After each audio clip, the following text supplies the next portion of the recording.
केंद्र सरकार संविधान में संशोधन लेके आ रही है, जिसमें वो ये बात कर रही है कि किसी भी राज्य का या इवन सेंट्रल गवर्नमेंट का कोई भी मंत्री, मुख्यमंत्री या प्रधानमंत्री अगर किसी करप्शन के आरोप में गिरफ्तार होते हैं तो उन्हें 1 महीने के अंदर अंदर पद छोड़ देना चाहिए या उन्हें हटा दिया जाएगा।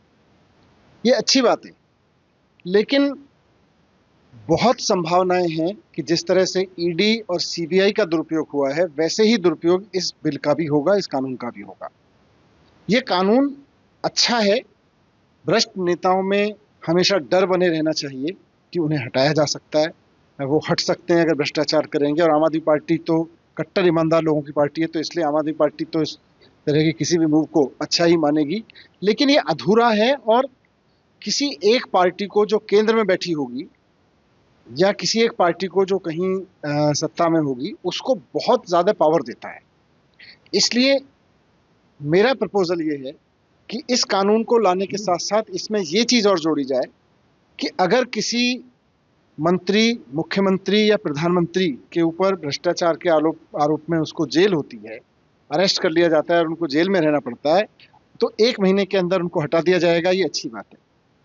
लेकिन आगे चलकर अगर वो नेता, वो चाहे मंत्री हो या मुख्यमंत्री, अगर निर्दोष साबित होता है, अगर उसके ऊपर लगे हुए आरोप सही साबित नहीं होते हैं और उसको बरी कर दिया जाता है, तो इसका मतलब आरोप तो झूठे थे, पॉलिटिकल साजिशन लगाए गए थे।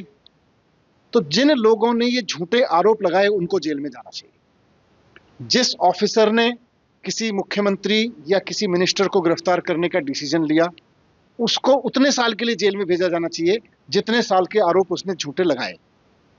जिस एजेंसी ने आरोप लगाए, उस एजेंसी के मुखिया को उतने साल के लिए जेल होनी चाहिए जितने साल के आरोप उसने जितने साल के लिए झूठे आरोप उसने किसी मुख्यमंत्री या मंत्री पे लगाए।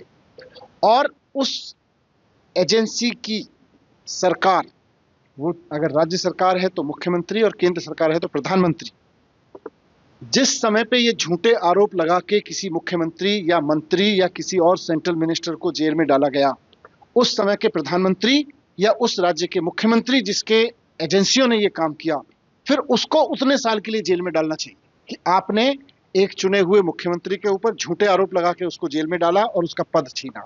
आपने एक चुने हुए मंत्री के ऊपर झूठे आरोप लगाए और उसका पद छीना एजेंसियों का दुरुपयोग करके, तो उसको जेल में रहना चाहिए। तो मेरा ये कहना है कि इस कानून को अधूरा ना लाया जाए, इसको पूरा करके लाया जाए कि अगर किसी के ऊपर आरोप है तो उसको पद से हटना चाहिए, कोई जेल में चला जाता है। लेकिन अगर झूठे आरोप लगा के किसी को जेल में डाला जाता है तो झूठे आरोप लगाने वाले अफसरों और झूठे आरोप लगाने वाली सरकार के प्रधानमंत्री और मुख्यमंत्री को भी उतने साल के लिए जेल में भेजा जाए जितने साल के करप्शन के आरोप, जितने तरह के केसेस के आरोप लगाए गए थे।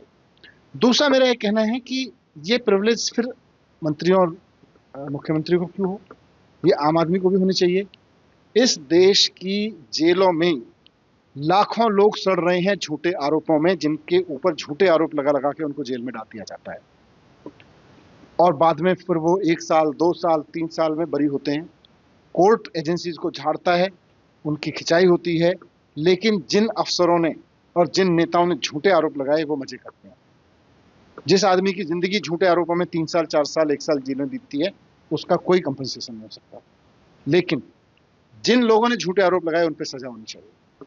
तो सिर्फ नेता ही नहीं, आम आदमी के ऊपर भी कोई झूठा आरोप लगाए और उसको जेल में भिजवाए और बाद में वो आरोप झूठे साबित हों, बाद में वो आरोप गलत साबित हों, तो झूठा आरोप लगाने वाले अफसर और नेता के खिलाफ वही कार्रवाई होनी चाहिए जो उन आरोपों में होनी थी। उसको उतनी ही साल के लिए जेल भेजा जाना चाहिए जितने के लिए करप्शन सिद्ध होने पे जाता। So watching the video. If you like it, please press the like button, share your views in the comment section, and please subscribe to India News TV for more such updates.